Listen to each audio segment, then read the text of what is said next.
मुन्नी परी को रानी बना दिया जाता है और दूसरी तरफ चुन्नी परी और जादूगर और जादूगरनी परीलोक पर कैसे राज करे उसके बारे में सोच रहे थे। हम परी लोग पे ऐसी महामारी फैलाएंगे कि रानी परी और मुन्नी परी को अच्छा सबक मिलेगा।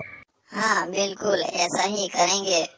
उनको भी पता चले कि मुझे रानी नहीं बनाकर उन लोगों ने कितनी बड़ी गलती की है।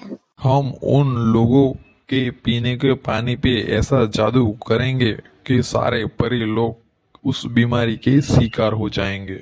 और दूसरी ओर मुन्नी परी परी लोगों के लिए कुछ और ज्यादा अच्छा करे उसके बारे में सोच रही थी। तभी परी लोग में सब बीमार पड़ने लगे और सब बीमार को देखकर मुन्नी परी जीनी चाचा के पास जाती है। जीनी जी, परीलोक में बहुत ज्यादा बीमारी फैल गई है, उसका कोई उपाय बताइए। मैं भी उसके बारे में ही सोच रहा हूँ।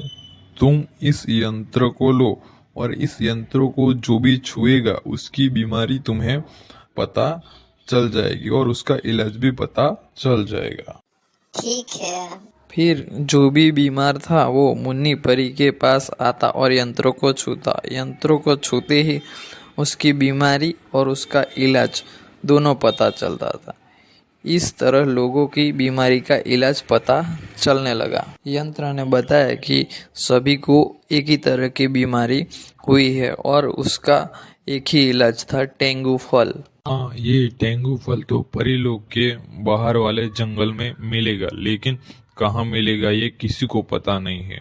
मैं उसे लेके आऊंगी। संभाल कर जाना, क्योंकि वो जंगल बहुत ही खतरनाक है और दूसरी बात, जादूगर और जादूगरनी भी वहाँ तुम्हें पकड़ने के लिए आ सकते हैं, तो इसलिए तुम संभल कर जाना। मुन्नी परी जंगल में जाती है और बहुत ढूंढने के बाद भी टेंगू फल का कोई पता नहीं चल पा रहा है। लेकिन अचानक उसकी नज़र एक गुफा पे पड़ी और वो अंदर चली गई। अरे ये तो जंगल के अंदर और एक जंगल है। उस जंगल में सभी तरह के पेड़ मौजूद थे। मुन्नी परी अपनी शक्ति से टेंगू फल को पहचान लिया और वहाँ से एक फल लेकर वहाँ से जाने लगी। तभी वहाँ से कोई आवाज़ आई और वो आवाज़ दुष्ट परी की थी, जो मुन्नी परी को पकड़ने के लिए जादूगर और जादूगरनी ने भेजा था। ये फल तो मुझे दे दो, मुझे इसकी सख्त जरूरत है। मैं ये फल तुम्हें नहीं दे सकती, ये मेरे परीलोक के लोगों के लिए है। ये फल तुम मुझे दे दो वरना मैं तुम्हें कैद कर लूंगी।